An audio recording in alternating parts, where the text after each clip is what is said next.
안녕하세요. 창조와 파괴 철학자인 니체와 함께하는 명철 철학입니다. 오늘은 세습한 끝에 좀 남은 것부터 하도록 하겠습니다.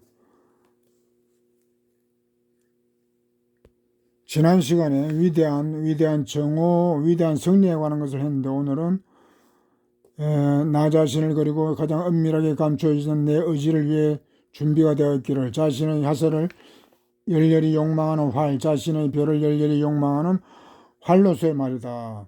그러니까 위대한 정오를 이제 위대한 승리를 앞두고서도 계속 이제 니체는 완전 그런 경지에까지 이제 준비를 하려고 합니다. 계속 준비하는 거죠. 거의 뭐 완성 단계에 다 왔는데도 계속 또 이제 재건을 하죠.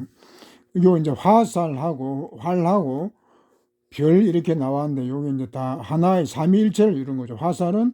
활이 있어야 되고, 또 활은 화살이 없으면 안 되죠. 그것도 화살도 별이 없으면 안 되죠. 이상을 향해서 날아가는 거기 때문에 요 삼위일체의 어떤 하나만 가지고 안 된다는 것으로서 이 세 가지를 강조하고 있습니다.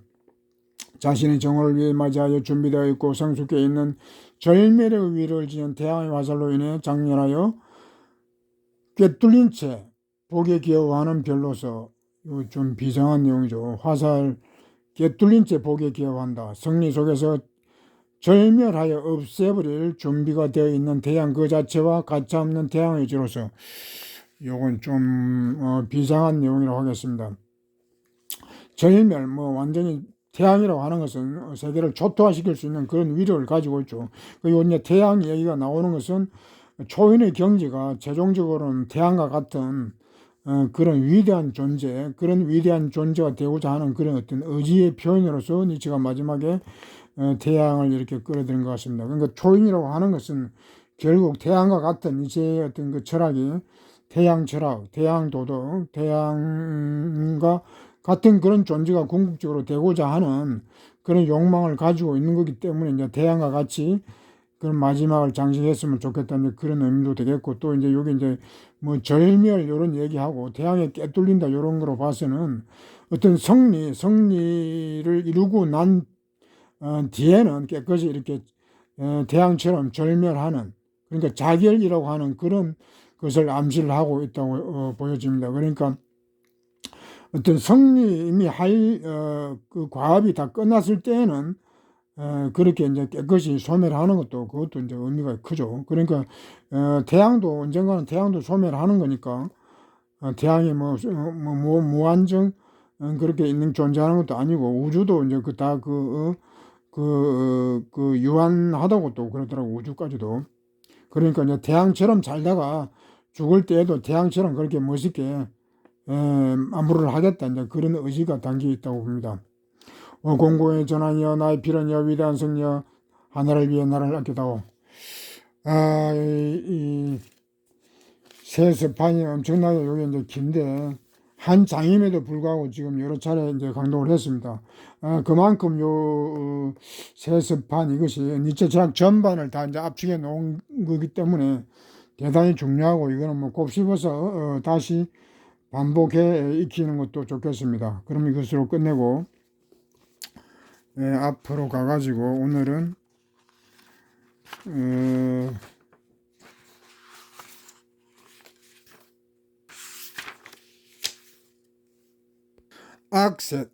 세 가지 악에 대해서 하도록 하겠습니다. 이것도 대단히 중요한 것입니다. 이것도 권력 의지에 관한 내용이기 때문에 니체 철학을 한마디로 말하라고 한다면 권력 의지를 들 수 있습니다. 뭐 다른 얘기도 할 수 있지만은 가장 중요한 개념, 니체는 이 세계는 권력 의지에 아무것도 아니다라고 할 정도로 이 권력 의지를 니체 철학의 핵심적인 어떤 그런 사상으로 보기 때문에 요 장이 지금 3부에 있는 건데, 3부에 있는 거지만은 이걸 하도록 하겠습니다. 이걸 한 시간 할 수는 없으니까 요 세 가지 악의 관념력, 쾌락, 지배욕, 이기심이 있는데, 오늘은 지배욕, 이기심에 관한 것을 하도록 하겠습니다. 그럼 봅시다. 지배욕, 더없이 가혹한 마음을 지닌 자를 때려대는 빨갛게 달아오른 채찍, 더없이 잔인한 자가 자신을 위해 아껴둔 무슨 고문, 화형을 위해 쌓아놓은 타오르는 장작더미에 솟구치는 음산한 불길, 지배력이라고 되어 있는데, 요게 이제 독일어 그 원어를 보면은 지배하다, 그 독일어 지배하다라는 말은 그 주인 되기 주인이라는 말하고 같습니다. 헤르, 뭐 헤르시 그런데 그 영어의 마스터라고 하는 것은 지배자 또는 그 주인 두 가지 의미를 동시에 가지고 있죠. 우리말로 이게 지금 지배, 주인욕 이렇게 해도 되는데 뭐 하나로 했기 때문에 여기서 지배욕이라고 했습니다. 요 지배라는 말은 권력 의지의 어떤 핵심적인 어떤 기본적인 그런 거기 때문에 권력 의지와 뭐 같은 말이라고 봐야 됩니다. 그러니까 권력 의지라는 말은 상당히 포괄적 개념이고 이제 지배욕은 그 일부로 이렇게 보면 되겠죠. 핵심적인 내용입니다. 그 여기 이제 들어가는 이제 그 인문에서 지배욕이라고 하는 것은 두 가지 긍정적인 의미와 부정적인 의미가 있는데 여기 이제 가혹이 아니고 냉혹한 마음, 냉혹한 사람에게는 빨갛게 달아온 채찍이다 이렇게 이제 이야기하는 거죠. 그러니까 냉혹한 사람에게는 이 지배욕이라고 하는 것이 자기 자신을 강화하는 그런 채찍이 되고 타인에게도 그렇게 강화할 수 있는 권리 의지를 강화할 수 있는 그런 것이 되는 반면에 이제 또 부정적인 쪽인데 이제 잔인한 자에게서 그 지배 욕망이라고 하는 것은 고문이고 화형, 자기를 망치는 것이라는 그런 뜻이죠, 이게.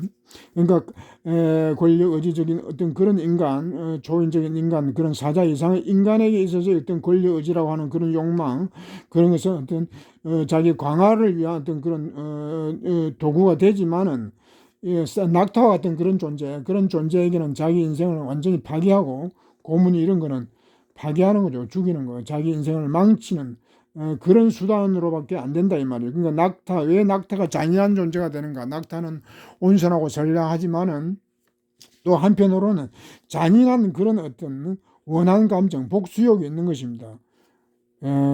모든 인간에 있어서도 이제 그런 낙타적인 인간은 어떤 자기 욕망의 어떤 그런 분출, 욕망의 실현을 못하는 경우가 있기 때문에 그런 것들이 이제 어떤 그 원한 감정으로 이렇게 쌓여 있어 가지고 밖으로 그러나 힘이 없기 때문에 밖으로 그런 그것이 직접적으로는 표출이 되지 못하고 자기 자신에게 자신을 위해 아껴두면 자기 자신을 파괴하는 그런 것이 될 수 있고 그러니까 양심의 가책 이런 것들이죠. 양심의 가책은 자기 자신을 파괴하고 뭐 자살로까지 이어지고 그냥 그런 경우도 많죠. 그리고 타인을 향해서도 낙타가 그런 지배의 권력을 가지고 있으면 타인을 향해서도 이렇게 죽음에 이르게 하는 화형 뭐 이렇게 장작터미 그런 무시무시한 어떤 그런 것이 된다는 것입니다. 그러니까 이 권력을 누가 지냐 어떤 사람이 지냐에 따라서 완전히 다른 평화가 올 수도 있고 완전히 그런 악랄한 그런 사태가 음산한 불길 악랄한 그런 엄청난 일들이 벌어질 수도 있는 거죠. 그 다음에 지배욕 그것은 더없이 허영심에 찬 민중에게 달라붙는 교활한 등에 모든 애매한 등을 비웃는 여인 온갖 말과 긍지를 다 타고 달리는 그 요 책이 그 참 뭐 베스트셀러고 스테디셀러고 그럼에도 불구하고 상당히 번역상에 오류가 많습니다. 그 오류가 많을 뿐만 아니라 대단히 그 보수적인 그런 면이 있는 것 같아요. 보수적인 요 민중이란 말 요런 말은 주로 긍정적으로 쓰이는 말인데 여기서는 좀 부정적인데 민중이라고 했기 때문에 이것도 이제 오역입니다. 그러니까 대중에서 부정적이니까 대중들 허영심에 그렇게 들떠 있는 대중들에게 달라붙어 가지고 있는 그런 등해라고 하는 거죠. 이제 이 책에 이제 철학적, 문학적인 그런 어떤 기교 그런 표현들이 많고 해서 이제 문학책으로도 이게 읽히고 그렇게 합니다만은 이 책은 어디까지나 철학책이기 때문에 이런 개념들 단어들이 나오면 항상 철학하고 철학의 역사하고 이제 관련을 지을 수가 있습니다. 여기 이제 등해라는 말 이 하나만 가지고도 이제 소크라테스를 이제 이 연상은 될 수 있죠. 소크라테스가 자기 자신 이제 등에 먼저 쇠파리 그런 건데 대중들을 깨우는 그런 등해다라고 이제 소크라테스 그런 말을 했기 때문에 여기서는 니체가 등해라는 말을 해가지고 이제 소크라테스를 비판하는 것입니다. 소크라테스의 그런 지배 의지. 그러니까 이 책에서 이제 권력 의지라고 하는 것은 꼭 뭐 정치 권력 그것만 한 게 아니고 모든 인간 간의 어떤 작용하는 모든 그런 힘의 그런 관계 그런 것들이 다 이제 권력 의지고 이제 지배가 됩니다. 그 이제 푸코가 이제 요 니체가 요런 권력 개념, 지배 개념을 갖다가 모든 인간 어떤 관에 작용하는 그런 힘의 관계라고 이제 그렇게 이야기했고, 이제 푸코가 그것을 더 이제 발전시켜 가지고 모든 인간의 어떤 뭐 시선 이런 것까지도 이제 다 권력이 작용한다라고까지도 이제 그걸 확장해 나갔는데, 여기서 이제 소크라테스의 그 지배는 어떤 지식을 가지고 한 거죠. 지식으로 인한 그런 지배욕인데, 그게 이제 대중들에게 달라붙어 가지고 자기도 그런 허영심을 갖다가 만족하는 그런 것으로 이용을 했다는 것입니다. 지배라고 하는 것을 자기의 어떤 개인적인 그런 허영의 어떤 그런 순환으로 지배를 갖다가 이제 남용했다 이 말이죠. 그러니까 교활하다고 이제 이렇게 한 거죠. 뭐 허영이 이런 거는 일반 대중에만 있는 게 아니고 지식인에도 이런 허영이 오히려 더 심하다고 볼 수 있죠. 뭐 애매한 덕, 이것도 애매한 덕이 아니고 이제 요런 또 이제 소크라테스가 문제가 되는 것이 그 이분법 철학, 그 이분법 철학이기 때문에 선악이 갈리는데, 이제 그런 선악의 어떤 그런 변증법적 그런 도덕 그런 게 대해서는 조롱을 이제 벼붓는 거죠. 그런 게 이제 소크라테스가 몰랐다는 겁니다. 온갖 말과 긍지 이제 말은 온갖 수단을 다 동원해서, 정치에도 온갖 수단 뭐 언론이라든가 뭐 여러 가지 수단들이 있죠. 자본도 다 이용하고 이제 그런 수단들 잘 나가는 거니까 이런 잘 말을 타고 달리는 그런 수단들을 이용해서 이제 지배를 악용을 한다는 것입니다. 지배요. 그래서 그 부족한 것과 속이 텅 빈 것이라면 남김없이 부수고 갈래. 요게 조금 어려운 점도 있습니다. 이 부분에 여러분들이 한번 일독을 좀 먼저 해보기 바랍니다. 난 부수고 갈라터뜨리는 지진 우렁캉캉 우려대고 우주에 가며 회칠한 무덤을 파헤치는 여인 서리건 대답 하나하나 자문이 지금 하나하나가 다 철학이기 때문에 이게 깊이 하면은 뭐 한도 없지만은 그래도 나름대로 좀 성의껏 하려고 하니까 시간이 좀 걸립니다.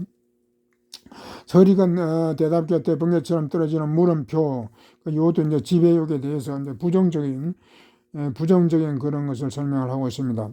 뭐 요 말로만 보면 이게 뭐 좋은 의미 같기도 한데, 좋은 지배에 걸려 또 요렇게 이제 뭐 썩은 문들 이런 것들 다 이제 뭐 핵파하고 지진 그렇게 볼 수 있지만은, 여기서는 이제 폭군, 이게 악용되는 게 폭군이 어떤 이런 권력을 쥐어도 이렇게 지진과 같이 그렇게 그야말로 폭동 같은 그런 큰 어떤 일을 벌일 수가 있죠. 큰 일을 벌일 수가 있죠. 폭군이 뭐 부정부패를 일수한다든가 뭐 그런 대명분을 내걸 가지고 엄청나게 뭐 지각 변동을 일으킬 수도 있죠. 남김없이 부순다. 뭐 텅 빈 것, 뭐 껍데기는 가라 알맹이는 남고 뭐 그렇게 하지만 폭군도 그런 말을 할 수 있는 것입니다. 폭군도 실용주의라고 그러죠. 실용주의. 자본주의자들이 그 말하는 게 실용주의라 하는 것이 바로 이런 거죠. 말로는 뭐 껍데기는 가고 뭐 속만 청인한데 요게 뭐 진보적인 그런 의미로도 쓸 수 있지만은 보수주의자들도 오히려 이런 말을 실용주의 이런 말을 쓸 수 있는 것입니다. 서리가 대답이 되는 물연포다.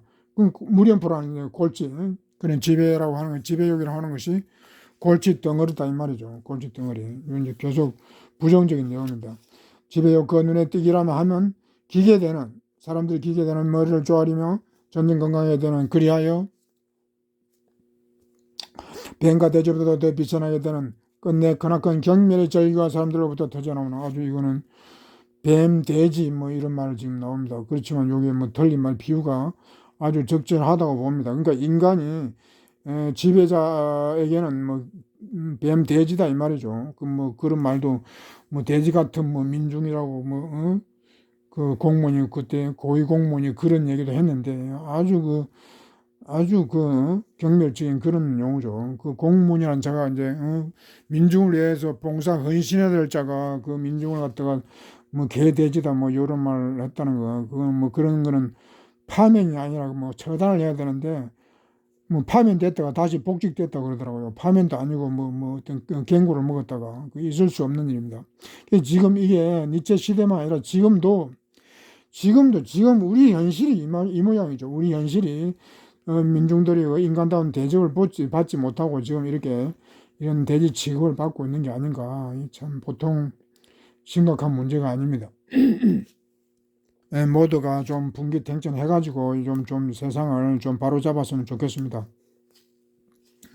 여기서부터 이제 지배 요거 이제 좀 긍정적인 의미입니다. 그러니까 지배 그 권력이라 하는 것이 사회적으로는 뭐 부정적 뭐 다 권력 지배 그러면 다 그걸 뭐 비난하고 뭐 그렇게 하지만은 니체가 볼 때는 니체가 아니더라도 우리가 다시 생각해보면 누구든지 이 지배 권력욕이라고 하는 것은 우리가 다 가지고 있습니다. 본능적으로 우리는 본능적으로 타고나고 있습니다. 지배 누구도 약자가 되려고 하지 않죠. 그렇기 때문에 누구에 다 이런 권력욕이라고 하는 것이 타고난 거기 때문에 우리가 또 그 생각을 니체의 권력 의지를 뭐 그래서 많이 비판도 권력욕 뭐 세속적인 권력욕으로 이렇게 오해해가지고 많이 비판하는데 니체는 그런 세속적인 권력욕을 이야기하는 것이 아닙니다. 지금 이렇게 비판하고 있듯이 권력욕이라고 하는 또 좋은 것도 있고 나쁜 것도 있기 때문에 우리가 어떻게 그것을 갖다가 쓰느냐에 따라서 완전히 성질이 다른 게 되는 거죠. 여기서는 이제 좋은 의미로 나 물러가노라고 외쳐댈 때까지 그러니까 이제 권력자들이 외쳐댈 때까지 도시와 제국 국가죠. 니체 시대 그 어떤 그 독일이 제국이라고 이름은 지었지만은 그냥 한 국가죠. 아직까지는 국가. 그 니체 사후에 뭐 이제 제국이 된지 모르지만 하여튼 하나의 국가의 얼굴에 대고 물러가라라고 말할 수 있는 그런 거를 이야기한다는 거죠. 그나큰 경멸의 무시무시한 여기서 경멸의 무시무시한 그러니까 여기는 이제 니체의 무정부주의 국가주의에 대한 어떤 그런 반격 국가에 대해서 얼굴에 대고 면전에 대고 국가를 타도하는 그런 그러니까 저항하는 것도 저항의지 그것이 바로 권력의지라는 지금 권력의지 권력을 행사하는 것뿐만 아니라 어떤 나쁜 권력에 대해서 반항하고 저항하는 것조차도 이제 니체는 권력의지라고 하는 것입니다. 지배욕이라고 하는 거죠. 지배욕. 그러나 그것은 유혹적인 모습으로 순결한 자, 고결한 자, 그리고 자족할 만큼 높은 자의 경지까지도 오른다. 지상의 하늘의 보랏빛 복을 유혹하듯 그리 넣는 사랑처럼 불타오르는 여기서 이제 지배욕, 권력욕이라 하는 것은 매혹적이고 순수하고 순결한 자가 이렇게 이제 할 수 있는 거예요. 순결하다는 그러니까 권력이라고 하는 것은 순결하고 매혹적이고 고결하고 뭐 행복, 사랑, 뭐 이런 거와 관련이 있다는 거죠. 아주 뭐 이상적이죠, 이게. 니체의 어떤 권력에 대한 어떤 정의는 바로 이런 것입니다. 권력이라고 하는 것은 순수해야 되고, 그러니까 순수해야 되고, 고결해야 되고, 자족도 여기서 해야 되고, 행복을 뭐 이런 것도 보장해줘야 되고, 최종적으로 이제 사랑을 위한 그런 것이 되어야 한다는 것입니다, 이게. 높은 이제 그 내용이 나올겠죠. 높은 자가 아래로 내려와 권력을 담을 때 누가 그것을 두고 병적인 탐욕이라고 부르겠는가? 진정 그 같은 탐과 하가 되는 병적인 탐욕적인 것도 그늘. 이거는 유명한 그 잠언입니다. 잠언 니체 철학을 이제 잠언 철학이라고 그러는데 경구 뭐 그런 말도 하죠. 경구 짧은 문장 속에서 니체는 어떤 다른 철학자가 뭐 수십 페이지로 말할 것을 자기는 한 문장에 말한다 뭐 그럴 정도로 이제 대단히 유명한 말입니다. 그러니까 지배하기 위해서는 높은 사람이 된다는 것은 이제 능력이 있어야 되죠. 그 능력을 가지고 있는 능력을 보유하고 있는 그런 자가 그런 정치를 하는 데 있어서 내려와서 민중 속으로 내려와 가지고 그런 정치를 하는 데 있어서 그것을 병적이다, 나쁘다고 이렇게 하면 안 된다 이 말이죠. 그러니까 나쁜 정치를 하고 나쁜 그 지배를 갖다 행사할 때 그게 이제 병적인 것이지. 이 세상을 구제하고 민중을 갖다가 뭐 해방시키고 뭐 행복하게 하고 뭐 그런 것을 이제 나쁘다고 하면 병적이다 하면 안 된다 이 말이죠. 아무런 병적인 것이 없다 이 말이죠. 고독의 저 높은 경지가 영원한 고독을 마다하고 자족하지 않는 것. 산이 골짜기로 내려오고 높은 곳에 있는 바람이 낮은 곳으로 불어 내려오는 것. 요것도 이제 불교의 화강동진 그런 거죠. 높은 경지에서 이제 불교의 하와 중생 뭐 그런데 하왕동진, 자족하지 않고 뭐 이런 깨달은 사람이 높은 경지에서 그냥 뭐 자족하면서 그렇게 있을 수도 있는데, 불교에서 이제 그렇게 했던 모양이에요. 불교에서 소성불교, 대성불교 하면서, 그 전에 소성불교는 이제 요런 면이 있었기 때문에 이제 대성불교, 대중속으로, 민중속으로 들어가라 해서 이제 대중불교가 이제 나중에 이제 나온 거거든요. 그러니까 그렇게 할 수도 있는 거지만은 그게 자족하지 않고 고독을 마다하고 내려온다 이 말이죠. 낮은 곳으로 내려온다. 화강동진한다. 하화중생한다 이 말이죠. 그 누가 이러한 동경에 걸맞은 세례명과 명칭을 찾아낼 것인가. 이름할 수 없는 것을 자라투는 일찍이 베푸는 도덕이라고 했다. 베푸는 니체는 그 도덕을 베푸는 도덕, 널리 베푸는 그 보시의 도덕, 보시의 도덕. 그러니까 이런 것은 상당히 그 좀 특별한 거죠. 동경과 그 요런 이제 그 요 지배하는 것이 결국 지배 정치 이런 것이 결국은 세상을 위해서 베푸는 복지 뭐 행복 그렇게 하는 널리 모든 중생을 구제하는 그런 거란 말이에요. 도덕이라는 것은 도덕을 위한 그런 지배라는 것입니다. 이게 도덕의 이름을 붙이는 거죠. 지배라고 하는 거죠. 지배와 도덕을 이렇게 연결시키는 아까 사랑도 했지만은 도덕이라고 부른다 이 말이죠. 그리고 그때 이런 일도 일어났으니 그가 말하는 이기심을 힘찬 영혼에게 솟아오르는 건전하며 건강한 이기심을 복된 것으로 찬양할 것이 복된 것으로 찬양한 것이다. 진정 처음으로 여기서 이제 이기심하고 이제 연결이 되는데 이기심하고 연결이 되는 것은 이제 이기심도 이제 권력 의지하고 권력 의지의 어떤 그 권력 의지라는 게 어떤 이기심에서도 나오고 또 이제 권력 의지가 또 이기심을 가지고 서로 이것도 이제 상호작용을 하는 거죠. 그러니까 권력 의지 이기심이 이제 집에 여기 이제 깊이 연관되어 있기 때문에 이제 이기심이라는 얘기를 여기서 하는 겁니다.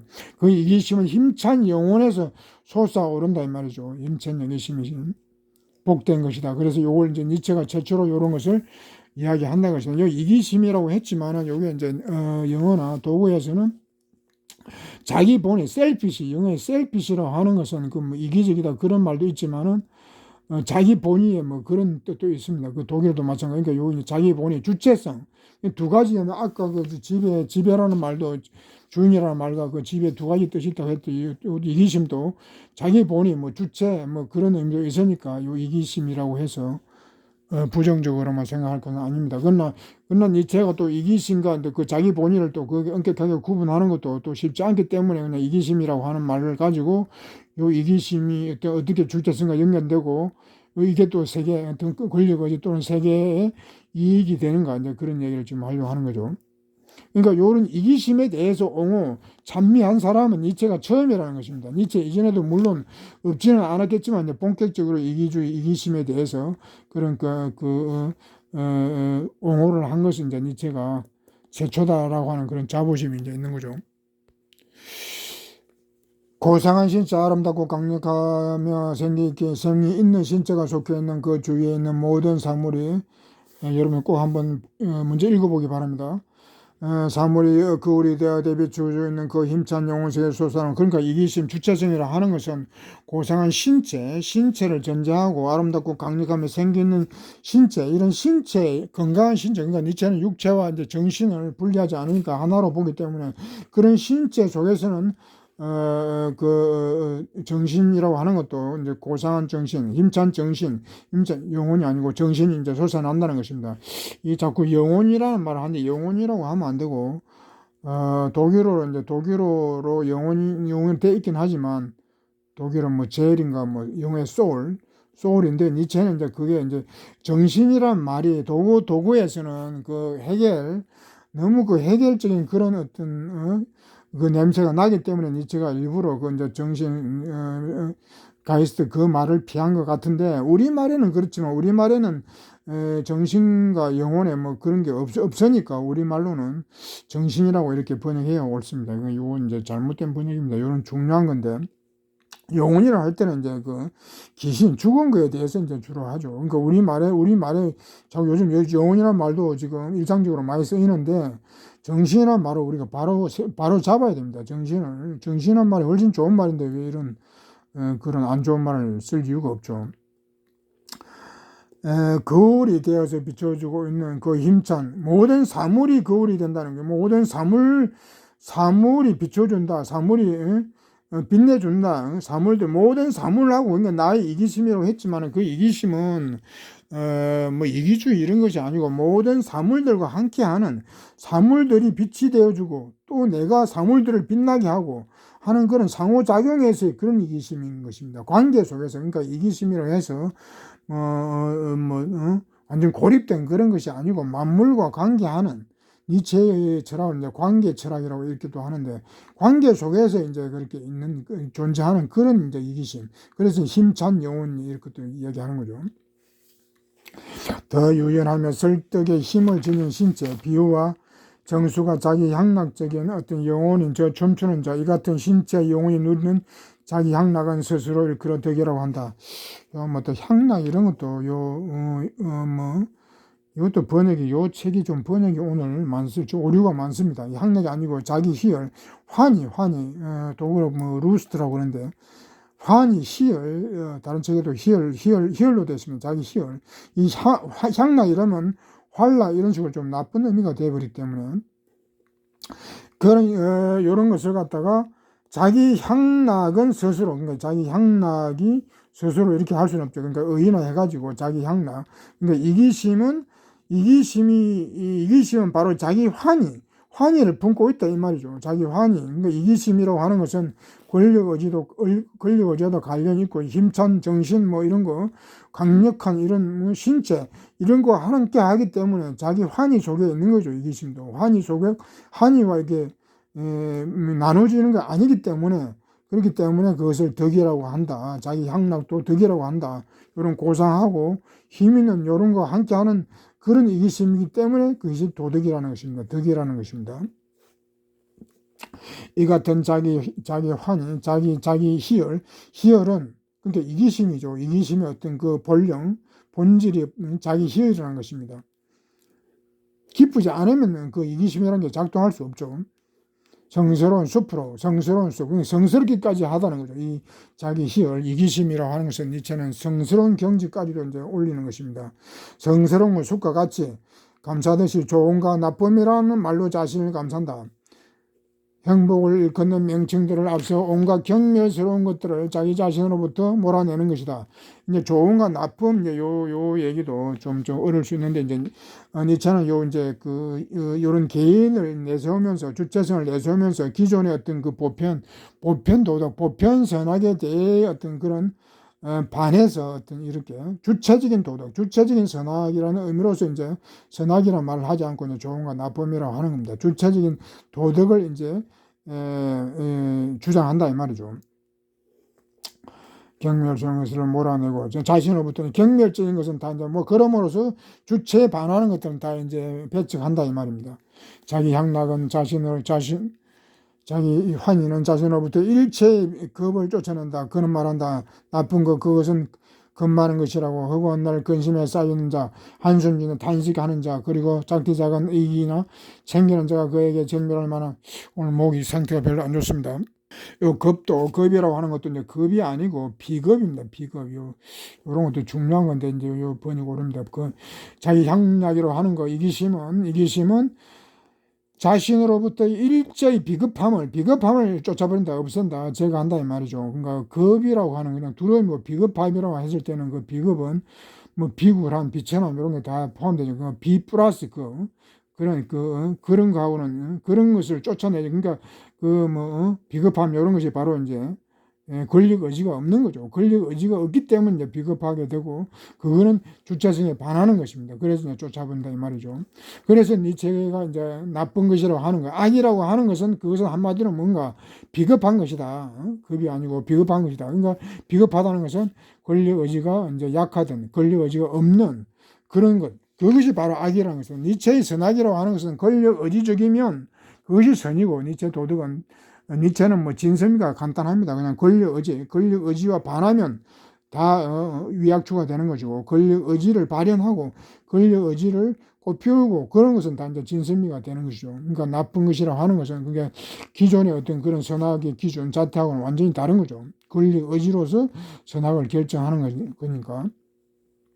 그러니까 그 이제 뭐 근많은 것이 뭐냐, 비겁한 것이 뭐냐, 허구한 날 근심에 쌓여 있는 거, 한숨 짓는 거, 단식하는 거, 작지작은 이익이나 챙기는 거, 이런 것들은 이제 경멸해야 된다는 것입니다. 그러니까 이런 것들이 오늘날 현대인들도 그 뭐 앞에서 니체 서문에서 말종 인간 할 때도 이제 했지만 허구한 날 근심 걱정에 쌓여 있죠. 그리고 뭐 탄식하고 한숨 짓고 뭐 기껏 소확행, 뭐 행복도 소확행이나 이렇게 그런 게나 찾고 요런 게 이제 한심한 일이죠. 요런 것을 다 이제 뭐 물리쳐야 된다 이 말이죠. 자기 환희는 뭐 모든 애처로운 지혜까지도 경멸한다. 진정 어둠 속에서 피어나는 지혜, 방근할 지혜라는 것도 스님 말이다. 어찌하나 모든 것은 헛되다. 요 이제 뭐 슬픈 지혜. 니체는 자기 자신의 어떤 철학을 거친 지혜라고 하는데 여기서 이제 슬픈 지혜는 염세주의자, 뭐 허무주의자 이런 걸 말한 거죠. 그런 것을 이제 경멸한다. 주체성 있는 그런 사람은 자기 환희 그런 사람은 이런 것을 이제 경멸한다 이 말이죠. 요런 학문도 그 초연에 반하는 것들은 다 이제 그런 그 경멸적인 것. 좀 내려가가지고 보다 하찮은 것으로 간주되는 것은 쉽게 영합하는 자, 곧장 땅바닥에 들어눕는 개와 다름없는 자, 비굴한 자, 하긴 비굴하며 개와 다를 바 없는 경건하며 쉽게 영합하는 지혜도 있긴 있다. 자기 자신을 지키려 하지 않는 자, 독이든 증거 사악한 시선을 삼킨 자. 표현이 재밌죠. 재밌으면서 뭐 들어눕는 개, 벌렁당 들어눕는 개 이런 거.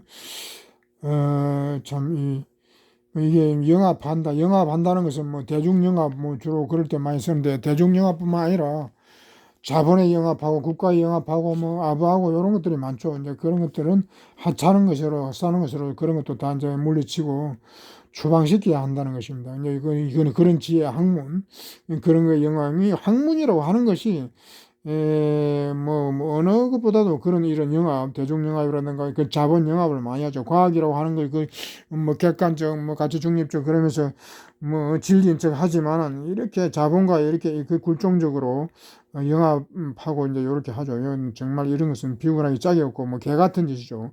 개와 다를 바 없는 그런 개 같은 그런 개가 들어눕고 이렇게 뭐 아부하듯이 개 같은 그런 한마디로 그런 세상이다 요 말이죠. 지금도 이것도 마찬가지라고 생각됩니다. 사실 오늘 마지막 시간입니다. 오늘 마지막 시간이고 이제 몸 상태도 지금 안 좋고 해가지고 제대로 지금 강독이 안 되고 있습니다. 일단 정리를 해야 될 것 같습니다. 여러분들이 아주 중요한 건데 여러분들이 좀 일독을 해보시고 밑에 이기심을 확대하는 것 바로 그런 행위가 덕으로 간주되고 덕으로 불려왔으니 그러니 사심 없는 세상살이에 지쳐있는 겁쟁이들 그리고 십자거미들 모두가 그리 되기를 소망한 것도 실로 당연한 것이라. 그러나 이들 모두에게 낮이 변화가 되고 심판의 칼이 저 위대한 정오가 다 오고 있다. 이제 많은 것이 반드시 백일하에 드러나리라. 그러니까 요 이제 그 이기성 어떤 주체성이라고 하는 것이 저는 그게 대단히 중요하다고 보는데 이제 요거는 이기심을 갖다가 부정하는 것들 그런 세력들이 너무 많죠. 그러니까 이타주의 이렇게 하면서 근데 니체는 그 이기심을 부정하게 되면은 그거는 이것도 사심 없는 게 아니고 이것도 이제 옳은데 주체 없음 그러니까 개인이 없는 그런 자아를 상실하는 그런 지경이 된다는 것입니다. 요 이제 주체라고 하는 것이 얼마나 중요한가 하는 것은 주체 만일에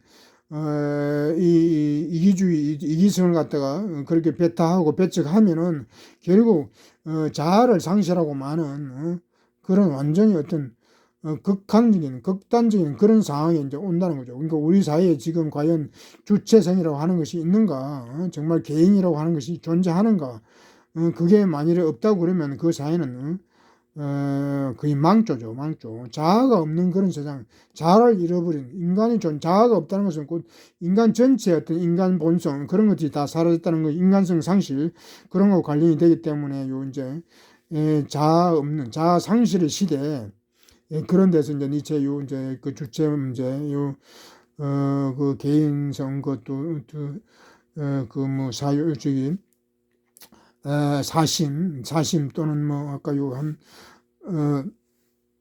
자기 환희 자기 자기 환희하고 자기 희열 이런 것들이 이제 중요한 겁니다. 그래서 니체는 이제 우리는 이런 위대한 정오, 새로운 시대를 우리는 맞아야 되고, 그러니까 니체가 이제 혼자 하는 게 아니라 그런 자아를 두고, 그런 나를 두고 신성하다고 또 말한다. 이렇게 이제 위대한 정오를 우리가 만들어낼 수 있고, 위대한 시대를 우리가 만들 수가 있다 그러면 그건 이제 신성의 경지에 도달하는 거죠. 그러니까 이런 모두가 우리가 노력을 해야 되고, 니체는 자기가 이렇게 드러냄으로써 이제 예언자죠. 그런 역할을 했다고 이제 합니다. 그러나 우리가 니체를 요리 통해서 우리 모두가 함께 이런 세상을 만들어낼 수밖에 없고, 우리가 그렇게 한다면 우리는 그런 신성한 존재, 신성의 경지에 우리도 이제 오른다고 할 수 있겠습니다. 그 백강을 반드시 채우려고 했는데 뭐 여러 가지 조건들이 난간이 있고 해서 이제 잠정적으로 중단을 하려고 합니다. 중단을 합니다. 그 여러분들이 뭐 그 요청들이 계속 이어지고 그렇게 된다고 하면 머지않아 또 이제 강독을 속개할 수 있도록 최대한 노력을 하겠습니다. 그럼 여러분 감사했습니다. 안녕히 계십시오.